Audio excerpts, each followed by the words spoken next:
Australia ရောက်ပြီမျိုးတို့ရေကျေးဇူးတော်ကြောင့်ဒီနေ့30ရက်မနေ့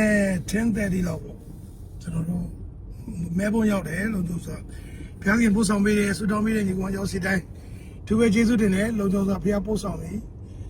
အခုမဲဘုံရောက်ပါပြီနော် Aussie ဘုရားခင်အကောင်းကြီးပေးခြင်းတော့2026နော် January လမကုန်ခင်မှာနော်ဘုရားလူပို့ဆောင်လာတယ် yes သူပြင်ဒီမဲဘုံကလူတွေအရင်ဆုံးအကောင်းကြီးခံစားရမယ်ပြီးရင် Adelaide နော် Perth Sydney also ပေါ့နော်ဘုရားခင်အောဘုရားကိုဆံငတ်တဲ့သူဘုရားရဲ့ဝိညာဉ်တော်အလုံးလုံးချင်းကိုနော်ဆံငတ်ပြီးတော့နှလုံးသားတကားဖွင့်တဲ့သူတွေနော်ဖွင့်တဲ့သူတွေကတော့ဘုရားခင်အောဘုရားလူတွေကနေပြီးတော့နော် next level ပေါ့ကျွန်တော်အများအားပြောတယ်နော် level တစ်ခုကိုဘုရားခင်ပို့ဆောင်မယ်နော်ဆိုတော့ကျေးဇူးတော်ချီးမွမ်းတယ်ဒီနေ့ Aussie ကိုယေရှုနာကောင်းကြီးပေးနော် Melbourne ကောင်းကြီးပေးတဲ့ Sydney Perth Brisbane Queensland မရှိသေးတယ်yeah နော်အားလုံးယေရှုနာကောင်းကြီးပေးတယ်သူတင်ကြောင့်ပမာပြည်သားတွေ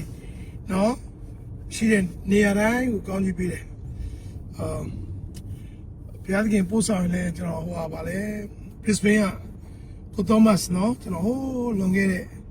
10နှစ်ကျော်လောက်က10နှစ်တောင်မကောက်အေးပေါ့10နှစ်ကျော်ကကျွန်တော်နေခဲ့ဘူးတယ်အဲ့ဒီနေ့နော်ကိုသောမတ်ဆိုမိသားစုလည်းပြန်ဆောင်နေသေးတယ် yes ကျေးဇူးတော်ချီးမွမ်းတယ်ဒါကတော့Melbourne က airport ကနေထွက်လာတာနော် Melbourne International Airport ကနေပြီးတော့ကျွန်တော်တို့ထွက်လာတယ်ထွက်လာပြီဆိုတော့ okay ထတာ hallelujah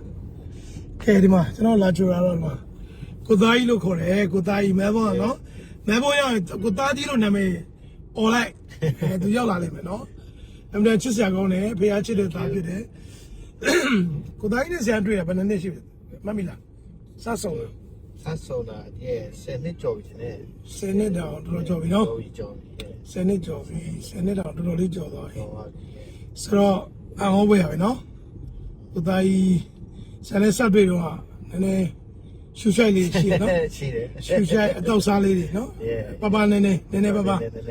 အခုကျေးဇူးတော်နော်အကုန်လုံး everything's gone ဘုရားခင်အဟောပွဲလို့လို့တယ်ကိုသားကြီးပြီးကြမှာကျွန်တော်တို့သေချာလေး testimony လုပ်အောင်မယ်ဒါဘာပဲဖြစ်ဖြစ်ဒီနေ့တော့ယုံကြည်သူတွေထဲမှာကြည့်လိုက်တော့ဆက်လက်တောက်တာတို့ရက်တောက်တာတို့ဘာမှမဟုတ်ပေမဲ့အဲ့ဘာမှမဟုတ်တာလေးကိုမကြော်လွှားနိုင်တဲ့သူတွေအများကြီးရှိတယ်နော်အဲ့ဒါတွေကတပြေးပြေးနဲ့မိသားစုမှာအမြင်လာဖြစ်လာရရှိတယ်နော်ဟောဘီယာလေးတောက်တော့ဘာဖြစ်လဲဘာမှဖြစ်ပါဘူးဘီယာတောက်လို့လည်းချက်ချင်းတည်သွားရလို့လည်းမရှိပါဘူးနော်ဟိုလဲတည်သွားဆိုတော့လည်းမကြောက်ဘူးပေါ့ရက်တောက်လို့လည်းချက်ချင်းလဲတည်သွားဆိုလည်းမသာလဲတခါမကြောက်ဘူးဒါပေမဲ့ဘာဖြစ်လဲဆိုတော့ဖျားသားနည်းဖြစ်တဲ့အတွက်ကောင်းကြီးလမ်းကြောင်းပိတ်တယ်နော်ပိတ်ဒါလေးပါပဲဆိုတော့တောက်လို့ရတယ်စားလို့လည်းရတယ်ဒါပေမဲ့ဖျားမနစ်တဲ့တော့နည်းနည်းတော့ပိတ်နေပေါ့နော်ဒါအပိတ်ခံပြီးလှုပ်ချင်တယ်ဆိုလည်းလှုပ်ပါဒါတော့ကိုရဲ့နော်မိမိနဲ့သာသက်ဆိုင်တယ်ပေါ့ဒါပေမဲ့ကျေးဇူးတော်ပဲကိုသားကြီးကတော့လွန်ခဲ့တဲ့10နှစ်ကျော်တည်းကဆရာရောက်လာတယ်သူ့ကိုဆူတောင်းပေးနော်အော်ဘွေရဘုရားသခင်သူ့ကိုအဲ့ဒီလွတ်ချင်းပေးတယ်လူမျိုးကရင်ဆိုတော့မပြောတော့နောက်ပို့ဆိုတော့အင်းစိန်သားတယ်ဟောအင်းစိန်ကတော့ရာဇဝင်ရှိတယ်တော့အင်းစိန်တွေတော့စစ်ရတယ်ဘာစစ်လဲဆိုတော့အဲ့လိုနည်းနည်းအတောက်စားလေးရှိရတယ်တော့ဆိုတော့အဲ့လိုမျိုးပေါ့နော်ဆိုတော့ကျေးဇူးတော်ပဲဘုရားခင်သူ့ကိုလူမျိုးချင်းပေးတယ်အခုသမီးလေးတော့မှအမလေးဆရာလာတော့ကလေးလေးပဲရှိသေးတယ်အခု16နှစ်နော်16နှစ်တောင်ရောက်သွားပြီအဒိုရာနော်အဒိုရာသူ့နာမည်လေးမှတ်ပေးရဆရာဟိုးရောက်ခဲ့ဆူတောင်းပေးကောင်းကြီးပေးအခုတော့မိသားစုလေး beautiful အော်တလက်စားတယ်ဘုရားဘလောက်ကောင်းကြီးပေးလဲဆိုဒီမှာဒီနေ့ဘုရားလူတွေလာမယ်ဆိုတော့ဘုရားကကောင်းကြီးပေးချင်တာဒီမှာကားတော့ brand new မနေ့ကမှသွားဝယ်လာတယ်ကဲ Mitsubishi Outlander 2026 wow really nice car oh my god yeah no ဒီကဲပဲအော်ဘွေရ brand new မနေ့ကတည်းကကားမွေးနေတယ်ထိုင်စီးရမှာကြုံလေးစီးရတယ်အရင်တက်လို့အချိလို့ကိုတညလုံးမှလေပြန်စီးလာကိုကမသိသေးသူကသိနေ yeah ဆိုတော့ဒီနေ့ကျေးဇူးတော်ချီးမွမ်းတယ် အမျိုးတို့ဒီနေ့ဘုရားသခင်ပို့ဆောင်ပြီဒါကတော့ကျွန်တော်တို့မဲဘုံရဲ့နော်လေးစိတ်ကနေထွက်လာတဲ့လမ်းလေးပေါ့အရမ်းမိုက်ရနော်အရမ်းတန်တယ်ကျွန်တော်ထိုင်ရလာတော့နည်းနည်းတော့ different ဖြစ်သွားတယ်နော်နည်းနည်းလေးတော့ကွာသွားတယ် yeah ထိုင်ရတော့လုံးဝမိုက်တယ်ထိုင်ရတယ်တစ်မျိုးမိုက်တယ်ထိုင်ရတယ်တစ်မျိုးပျော်စရာကောင်းတယ်ကျွန်တော်အာရှသားတွေစားတော့သွားလာလှုပ်ရှားသွားကြလို့သွားအဲ့မှာကို feeling နဲ့ကိုပဲမိုက်တယ်ဒီမှာတော့တစ်မျိုးပေါ့အဖြူတွေဖြစ်သွားတော့နည်းနည်းအဖြူတွေရဲ့ style ပေါ့အော်စီမှာရှိတဲ့အမျိုးတွေ okay ဒီကနေချက် okay so အော်စီမှာရှိတဲ့အမျိုးတွေနော် Sydney မှာရှိတဲ့ညီကောင်မောင်တွေပြီးတော့ Perth မှာပြီးတော့ဒီ Melbourne ထဲမှာပဲเนาะရှိတဲ့အမျိုးတွေနောက်ပြီးတော့ဘာမှလဲQueensland เนาะ so เนาะအဲ့မှာရှိတဲ့အမျိုးတွေအားလုံးဘုရားသခင်ပို့ဆောင်လို့ဒီနေ့ကျွန်တော်2026နှစ်အစမှာပဲเนาะလုံးဝ brand new year မှာဘုရားသခင်တလတော့အကုန်မခံသေးဘူးเนาะဒီနေ့30ရက်ဆိုဒီလရဲ့နောက်ဆုံးရက်လေးမှာဘုရားသခင်ပို့ဆောင်လာတယ်เนาะဆိုတော့အော်စီမှာရှိတဲ့ညီကောင်မောင်များမင်္ဂလာပါမင်္ဂလာပါအေးမင်္ဂလာပါဘုရားပို့ဆောင်တယ်เนาะဆရာအခုအမေဘုံရောက်ပြီဆိုတော့အော်စီမှာရှိတဲ့ညီကောင်မောင်ရောက်စီတိုင်းเนาะနှစ်သက်မှာဘုရားသခင်ကတင်တို့မိသားစုတွေတင်တို့ရဲ့ဝိညာဉ်ရေးကျွန်တော်ကတော့ကျန်တဲ့ຢာတွေကျွန်တော်သိပြီးတော့စိတ်ဝင်စားအောင်เนาะမြေကြီးຢာတွေလည်းစိတ်ဝင်စားလောကမှာအောင်မြင်ဖို့ကြော်ဝါကျွယ်ဝါဖို့ကြော်ကြဖို့ကျွန်တော်အဲ့စိတ်ဝင်စားကျွန်တော်စိတ်ဝင်စားရင်တခုကဝိညာဉ်ຢာပဲကျွန်တော်စိတ်ဝင်စားတယ်ကျွန်တော်ကိုယ်တိုင်လည်းဒီဝိညာဉ်ຢာကိုလိုက်တယ်ဝိညာဉ်ຢာကိုဖျားပေးထားတဲ့ကောင်းကြီးတွေကိုကျွန်တော်ရအောင်ယူတယ်ကျွန်တော်ကိုယ်တိုင်ရအောင်ယူတယ်ပြီးတဲ့အခါမှာကျွန်တော်လည်းတွေ့တဲ့သူတွေညီကောင်မောင်အထူးသဖြင့်ကျွန်တော်ဗမာပြည်သားတွေပေါ့ထိုဝိညာဉ်အကောင်းကျိုးကိုခံစားစေချင်တယ်โอเคဟိုဖျားเจ้าဘာဟိုကျွန်တော်မသိဘူးဗျအဲ့ဒီဂိုင်းကနာတွေအသင်းတော်တွေသိမလားဟိုဖွဲ့စည်းဒီဖွဲ့စည်းကျွန်တော်သိစိတ်ဝင်စားအောင်နော်ကျွန်တော်စိတ်ဝင်စားတာဝိညာဉ်ရေးရပဲအဲ့တော့ဒီမှာအော်စတြေးလျမှာရှိတဲ့ညီကောင်မောင်များတင်တို့ဝိညာဉ်ရေးရကိုတင်တို့ရဲ့အသင်းတော်တွေတင်တို့မိသားစုတွေတင်တို့ကောင်းကြီးဖြစ်ချင်တယ်ဆိုရင်ဆက်သွယ်ပါနော်ကျွန်တော်ကတော့ကောင်းကြီးပေးဖို့လာကျွန်တော်အာရှကိုလာတယ်ကျွန်တော်ခုန3နိုင်ငံသွားခဲ့ပြီးစင်ကာပူမလေးရှားထိုင်းလန်နော်ကျွန်တော်အကုန်ပေးခဲ့တယ်နော်အားလုံးသိတယ်နော်ဟိုနောက်ဆုံးကုန်ပြောရရင်ဟိုတစ်ချက်တန်ဘတ်တောင်မှဘတ်$1တော့ကျွန်တော်လေစိတ်မှာကျွန်တော်တင်ခဲ့တယ်ကျွန်တော်မယူဘာလို့လဲကျွန်တော်ပေးခြင်းလို့ကျွန်တော်လာတာပတ်စံယူလာလည်းမဟုတ်ဘူးအလူငွေခံဖို့လာလည်းမဟုတ်ဘူးနော်နာမည်ယူလာလည်းမဟုတ်ဘူးဟိုဘာမှမဟုတ်ကျွန်တော်ပေးဖို့လာဘာလို့ဆိုကျွန်တော်ရဲ့အဖေကလောကကိုလာတာပေးဖို့လာနော်ယေရှုကလောကကိုလာတာပေးဖို့လာတယ်လူသားတွေကိုအသက်ပါပေးသွားတယ်နော်အဲ့တော့ကျွန်တော်တို့ကတော့ဒီခေတ်မှာဒီကျေးဇူးတော်ကာလမှာကျွန်တော်တို့ကအသက်ပေးဖို့တော့ဘုရားကအလိုမရှိဘူးကျွန်တော်တို့အရှင်လက်ဘုရားကချီဆောင်มาဖြစ်တယ်ဒါပေမဲ့အသက်ရှင်တဲ့ကာလမှာတော့ဘုရားကကျွန်တော်တို့ပေးခိုင်းတယ်အချိန်နာရီအသက်တာအားလုံးနော်ငွေကြေးအစဘုရားပေးတဲ့ကောင်းကြီးအားလုံးပြန်စီးစင်းတယ်နော်ဆိုတော့ဒါကြောင့်မလို့ဒီနေ့အော်စီမှာရှိတဲ့ညီကောင်မောင်များကျွန်တော်တို့လေပြန်နေအောင်ဒီနေ့ဘုရားသခင်ပို့ဆောင်လာတယ်လုံခြုံစွာ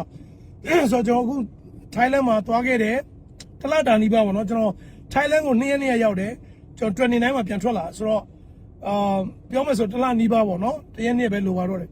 ဆိုတော့ဒီတလတာကာလအတွင်းမှာဝิญဉ်တွေများစွာကောင်းကြီးဖြစ်တယ်ကျွန်တော်နေခဲ့တဲ့နေရာတွေမှာမေးကြည့်ပါတော့တွေ့တဲ့ညီကိုတွေနော်ဟိုကလေးလေးရစတယောက်မှဟိုစိုးကြိုးမရှိကောင်းကြိုးတွေပဲကောင်းကြီးတွေပဲနော်ခံစားပြီးတော့ခံစားသွားတယ်ဒါကြောင့်မလို့ဒီမှာအော်စီမှာရှိတဲ့ညီကိုမောင်များအထူးသဖြင့်ကျွန်တော်ဗာပြောချင်လဲဆိုအော်စီမှာရှိတဲ့ညီကရောက်စီတိုင်းကိုဗာပြောချင်လဲဆိုမာနမကြီးပါနဲ့โอเคမာနမကြီးပါနဲ့ဘာလို့အဖြူနိုင်ငံတွေမှာနေတဲ့လူတွေမာနကြီးတယ်ကျွန်တော်သိတယ်ကျွန်တော်အဖြူနိုင်ငံမှာနေတာနော်ကျွန်တော်အမေရိကမှာနေတာကမ္ဘာနံပါတ်1 country อ่ะနော် second city ဖြစ်တဲ့ Los Angeles မှာနေတာဆိုတော့ဗမာပြည်သားတွေရဲ့အချင်းစီအားလုံးကျွန်တော်သိတယ်ကျွန်တော်ကိုယ်တိုင်အဲ့ဒီကအသက်ရှင်တာဆိုတော့ကျွန်တော်တို့ကလည်းနည်းနည်းနော်မြို့ကြီးမှာနေစိတ်ကြီးရှိတယ်နိုင်ငံကြီးမှာနေနော်လူကသာမကြီးတာလူကသာအရက်က9ပေမရှိဘူးဒါပေမဲ့နော်စိတ်ကမိုးကောင်းကရောက်နေလူတွေအများကြီးပဲဆိုတော့အဲ့ဒါတွေကိုခြေဝါးအောင်မှချလိုက်ပါနော်ဆိုတော့ပြောချင်တာဒီနေ့နောက်ဆုံးသောကာလနောက်ဆုံးချိန်မှာတင်းနဲ့တိမိသားစုကိုဘုရားသခင်ကကယ်တင်ခြင်းပေးခြင်းတယ်အဲ့ဒီလိုပြောတော့ဟာဆရာတို့ကလည်းလာတော့လေငါတို့ကကယ်တင်ခြင်းရလွန်ခဲ့တဲ့နှစ်30ဟုတ်တယ်ခင်ဗျားကယ်တင်ခြင်းရတာဝิญဉ်တစ်စိတ်ခတ်ခြင်းလေးပဲရှိသေးတယ်တချို့ညီကိုမောင်မတွေနော်ယေရှုကိုယုံမှာပြောလဲတမန်ကျမ်းစာကနှုတ်ကပတ်တော်ကပြောလဲတားတော်ကိုယုံကြည်သောသူပေါင်းတို့ထိုသူကိုလက်ခံကြသောသူဒီကိုsorry ထိုသူကိုလက်ခံရသောသူဒီဟုသောကိုရောကိုယုံကြည်သောသူတို့သည်ဘုရားသခင်တားပြခြင်းခွင့်ရတယ်ဟောပြီနော်ဒါပေမဲ့အောက်မှာဆက်ဖိုက်ထိုသားတော်မူကားဆိုတာရှိတယ်နော်ယောဟန်1ငယ်73ဖတ်ကြည့်လိုက်ထိုသားတော်မူကားဘာဖြစ်လဲမေထုံတာဝါသားနဲ့မဆိုင်ဘူးလာပြီโอเคယုံကြည်ရင်တော့သားပြခြင်းခွင့်ရတယ်ပြောမယ်ဆိုဝိညာဉ်တစ်စိတ်ခတ်ခြင်းရတယ်နော်ကယ်တင်ခြင်းရတယ်ပေါ့ကယ်တင်ခြင်းရတယ်ပေါ့ကျွန်တော်တို့သိငရဲမသွားဘူးအခုမြန်မာပြည်ခရစ်ယာန်တော်တော်များများကဘယ်ဖျားကြောင်းတော့မှမရှိသိငရဲမသွားတာတော့ပဲရှိတယ်ဒါပေမဲ့လောကမှာတော့ငရဲကြတယ်ဘာသာရေးထဲမှာအဲ့ဒါဘာသာရေးဆိုတာချုံအောင်ခြင်းပဲโอเคဒါတင်မြင်ဖို့ကျွန်တော်ပြောတာဘာသာရေးလူမျိုးရေးနိုင်ငံရေးအဲ့ဒါချုံအောင်ခြင်းပဲအဲ့ဒါငရဲပဲအဲ့တော့နိုင်ငံရေးတွေမှာဝင်တဲ့လူကျွန်တော်ဘန်ကောက်မှာတွေ့ခဲ့တယ်ကျွန်တော်မိတ်ဆွေတွေပဲစကားတော်တော့မပြောနိုင်ဘူးဟာရောမင်းတို့ဘယ်လိုဖြစ်တာလဲဘယ်လိုဖြစ်တာလဲမင်းတို့မင်းနဲ့ငါနဲ့တငယ်ချင်းလေငငယ်လေးငါတို့အင်းစိတ်မှာတွေ့ခဲ့တာမဟုတ်တဲ့ငါဘယ်ဖွဲ့စည်းကြောင်းလို့တငယ်ချင်းဟာဒုက္ခပဲပြဿနာပဲကွာလူလောကလေးမင်းကလေအသက်50 100လည်းမနေရပါဘူးတငယ်ချင်းတွေတွေ့တယ်ခဏလေးကော်ဖီဆက်ထဲတာဟာငါတို့ကဘာဖြစ်လို့ညာဖြစ်လို့ my god တော့ပြီဗျာလူတွေကလေညံမျက်စိလင်းကွယ်သွားတယ်ဒါကြောင့်အဲ့ဒါချုံတော်လေအဲ့ဒါငရဲဗျာဘာလဲဖယားကတစ်တိုင်မှာ free ပေးပြီးပြီတငယ်ချင်းမိတ်ဆွေပေါင်းတဲ့ကျွန်တော်အားလုံးချစ်လို့ရတယ်အားလုံးပေါင်းလို့ရပါမယ် right ဘာမှလဲဒါကြောင့်ကျွန်တော်ပြောတာလူကအလိန်ခံရတာဒါကြောင့်ကျွန်တော်ရောက်စီတိုင်းဒီနေ့ကေတင်ချင်းတွေကတော့တေငရဲမသွားတာပဲရှိခရစ်ယာန်တွေကလောကမှာငရဲကြတဲ့သူရှိတယ်နော်ခြေတော်ချင်းတွေဘာသာရေးထဲမှာလူမျိုးရေးထဲမှာတလူမျိုးနဲ့လူမျိုးမခေါ်နိုင်ဘူးမချစ်နိုင်ဘူးခွင့်မလို့နိုင်ဘူးဒီနေ့မလွတ်နိုင်တဲ့ကောင်အဲ့ဒါငရဲပဲမလွတ်နိုင်တဲ့ကောင်ငရဲကြနေတာသူကသူမသိဘူးတော့သူဟုတ်လားကြီးအောင်မင်းဒါကြောင့်ကျွန်တော်ပြောမာနမကြီးနဲ့ဆိုအဲ့ဒါဟုတ်တယ်မလားဘာလို့လူလောခဏလေးပါဗျာဒီနေ့ဒိန်းတော့တည်သွားရင်ပြီးသွားပြီလေလူတယောက်ကဟုတ်တယ်မလားတန်ဖိုးဆိုတယ်အဲ့ဒီဝိညာဉ်လေးရှိတဲ့ချိန်လေး right ဝိညာဉ်ထွက်သွားရင်ပွဲသိမ့်ပြီအားလုံးဟုတ်တယ်မလားမနေ့နေ့ကလာလုံခဲ့တဲ့တပတ်လောက်ကျွန်တော်တွေ့လိုက်ရတယ်အမဲပါစတာတယောက်တွေ့မှာပါ online မှာအဲ့အမဲပါစတာကသူ့ရဲ့အသင်းသားကတည်သွားတာအဲ့ funeral service ကို तू ကချနေတာအဲ့ funeral service ချနေတယ်အဲ့ပါစတာဘာလို့လဲဆိုတော့အဲ့ဒီတည်သွားတဲ့မိန်းမကို तू ကဘာလဲလက်ထပ်ခွင့်တောင်းတယ်ဟာအလောင်းရဲ့နောက်မှာရှေ့မှာမိန်းမကိုလက်ထပ်ခွင့်တောင်းတယ် oh my god ဘာတွေဖြစ်ကုန်လဲမသိဘူးဟမ်လူလောကကြီးอ่ะဟုတ်တယ်မလားအသက်မရှိတော့တာနဲ့မိန်းမတော့တလတော့မဆောက်ဟိုမှာယူမဲ့ကောင်ပေါ်လာပြီ तू ကလည်းကြည့်ရတာသူတို့လည်းငကိုတွေကဘာညာ eye contact တွေပါရှိလားမသိပါဘူးเนาะဒါဘလိုင်းတော့မဟုတ်တော့ဘူးဗျယောက်ျားမသိခင်တည်းကဒီပါစတာနဲ့ဒီမိန်းမတွေကအသင်းတော်ထဲမှာဘာတွေဖြစ်နေလဲမှမသိတာ you know so ဘာကိုပြောချင်တာလဲဆိုခိကလာအဲ့လိုဝิญဉ်လေးရှိနေတော့မှာเนาะဝิญဉ်ထွက်သွားရင်တင်မိန်းမတော့အလကားမျက်ရည်ကျရင်တော့မတင်းချိုင်းမှာအဲ့ဒါဟန်ဆောင်မျက်ရည်โอเคရုပ်ရှင်တွေကမျက်ရည်เนาะပြီးတာလည်းမှယူမဲ့ယောက်ျားတန်းစီနေတာဒါကြောင့်မလို့ပြောချင်တာလူဘွားလေးခဏလေးပါညီကောင်မတို့ဒါကြောင့်ဒီနေ့မှန်တယ်သားတော်ကိုယုံကြည်တော့ဘာဖြစ်လဲကယ်တင်ခြင်းရတယ်ဒါမဲ့ဝิญဉ်လေးပဲသိရင်ငရဲမကြတာမဟုတ်ပဲနဲ့လောကထဲမှာအခုသင်ပါဖြစ်နေအလုပ်ထဲမှာကျွန်တော်ပြောရမယ်လုပ်ငန်းထဲမှာတင်းရဲ့ဘဝကချုပ်တော်ချင်းအလုံးနဲ့ပြိနေတင်အဲ့ဒါငရဲတစ်မျိုးပဲ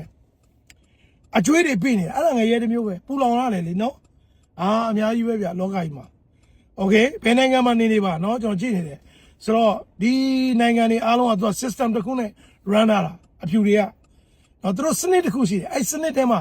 ကျွန်တော်တို့အားလုံးကိုသူကသွားခိုင်းတာဒါကြောင့်အဲ့စနစ်ထဲကလွတ်ဖို့ကယေရှုခရစ်တော်ဘုရားကိုသင်အသက်တာမှာတကယ်ရရင်သင်လွတ်တယ်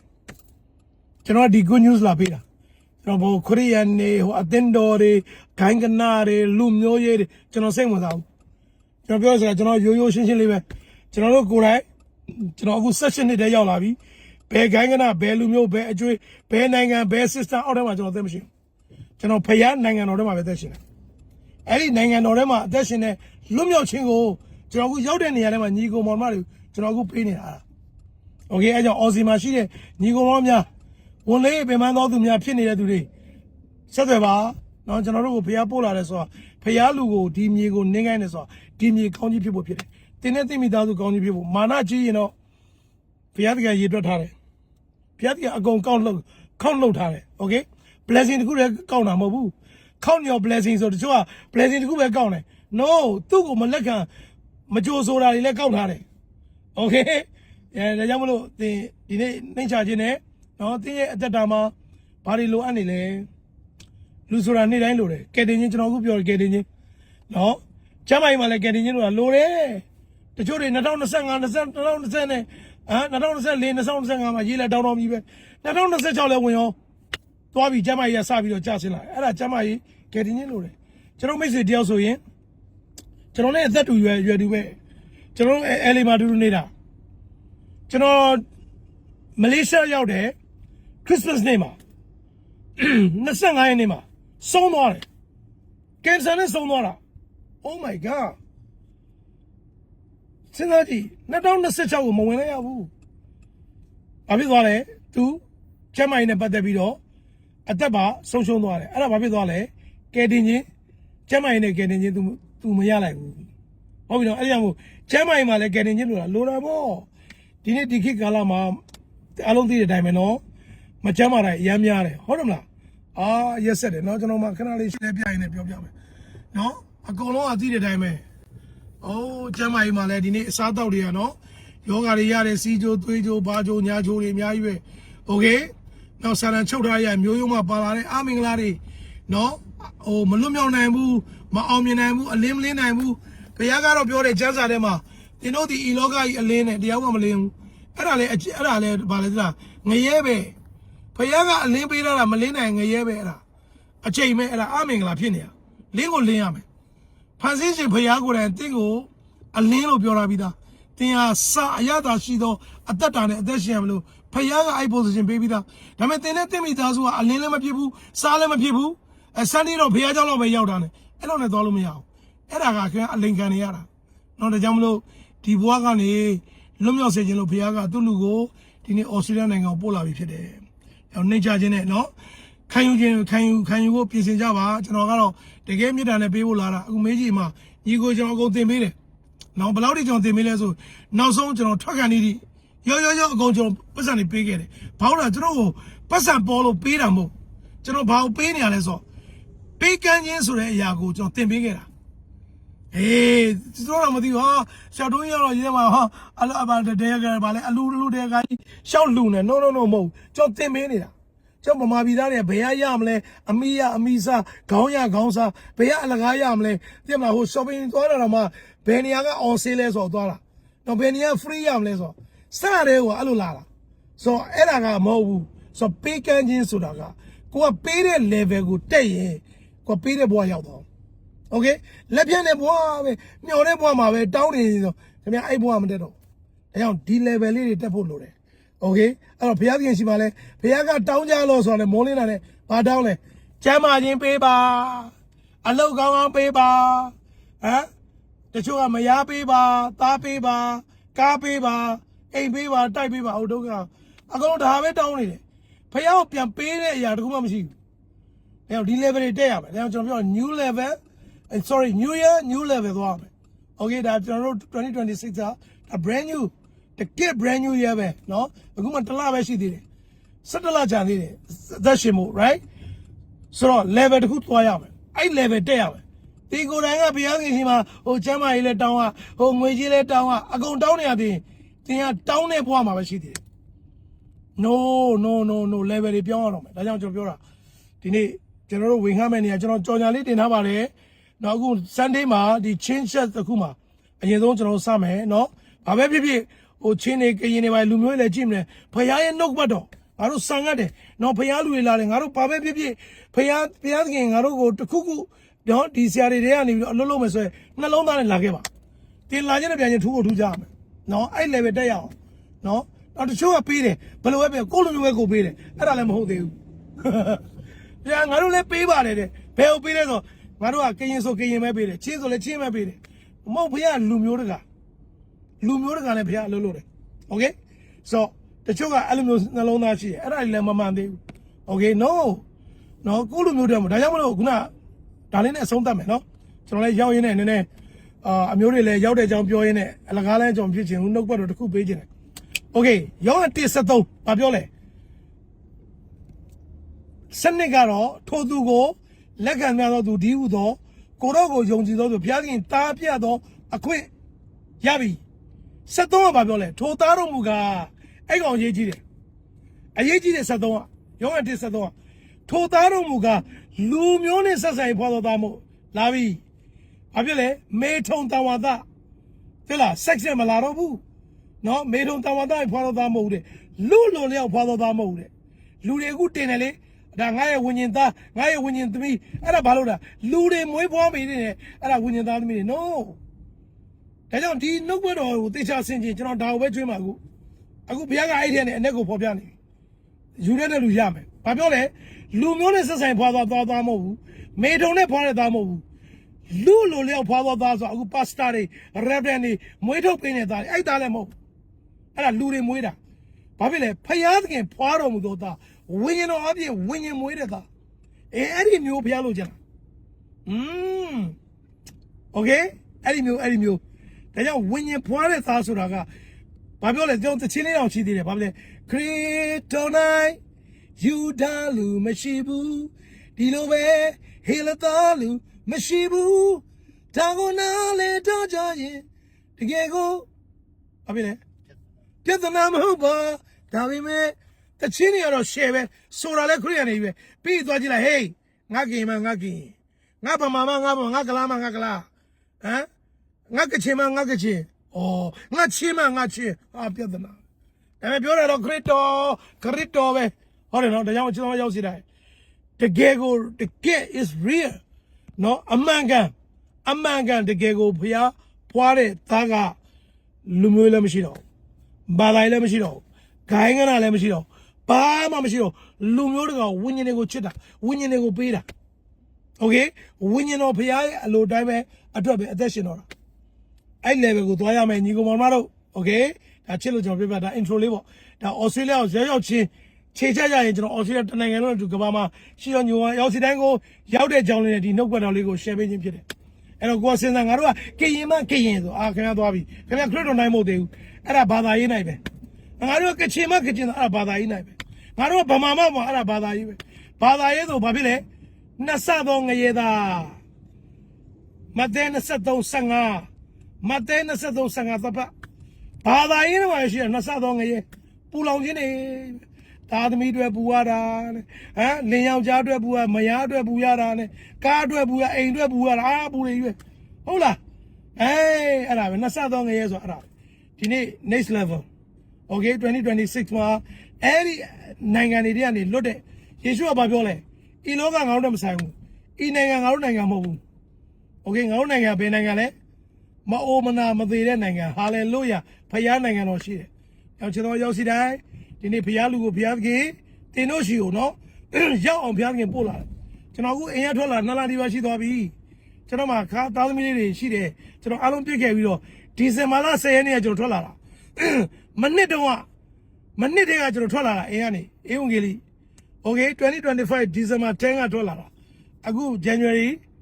လကုန်သွားပြီ။ okay 26ထဲမှာကျွန်တော် March လောက်မှာအိမ်ပြန်ရောက်မှာအေးအဲ့ဒါတော့မှ I'm not sure you know ပြောလို့မရဘူးဘုရားသခင်သွားခဲ့ကျွန်တော်ကတော့ဘုရားသွားခဲ့တာသွားမှာဆိုတော့ဒါကြောင့်ကျွန်တော်ရောက်စီတင့်ကိုဘုရားပို့လာတယ်ဆိုတာဒီနှစ်တင်မှာတင်နဲ့တင်မိသားစုတင်အားဖြင့်လူမျိုးတွေကကောင်းကြီးဖြစ်စေဖို့နော် next level ဝิญဉ်ရမှာ next level နော်ဒါကြောင့်ဒါလေးကိုပေးခြင်းလို့ဘုရားကပို့လာတာဖြစ်တယ်အရောက်စီတိုင်းကိုကောင်းကြီးပေးတယ်နော်ကျွန်တော်ရောက်ပြီကျေးဇူးတော်ကြောင့်ဘုရားသခင်လုံခြုံစွာဘာခက်ခဲဘာတစ်ခုမှမရှိဘူးလုံခြုံစွာအော်စီကိုပို့ဆောင်ပြီဟုတ်ပြီနော်အော်စီမှာရှိတဲ့အမျိုးများအားလုံးကိုချစ်တယ်အားလုံးကိုလည်းတွေ့ချင်ပါတယ်ကျွန်တော်ကတော့နော်ဘာလို့လောကမထွက်ခင်လေးပေါ့နော်ဘယ်ချိန်ဖះပြန်သိမ်းဆဲမှမသိကျွန်တော်တို့ဟုတ်တယ်မလားထားလိုက်ပါနော်မာမနာတွေဘာတွေညာတွေအဲ့ဒါမေး forget about that okay အရေးကြီးတာတွေ့တဲ့ချိန်မှာဖះမြစ်တာတယောက်ဆက်ဆံမယ်ဖះပေးတဲ့ကောင်းကျိုးလေးတွေဝิญဉ်ကျိုးလေးတွေခံယူကြမယ်ဘလောက်ဖះသခင်ရှိမှမင်္ဂလာဖြစ်တယ်โอเคနော်အရောက်စီတဲ့ဖះကောင်းကြီးပေးပါစေ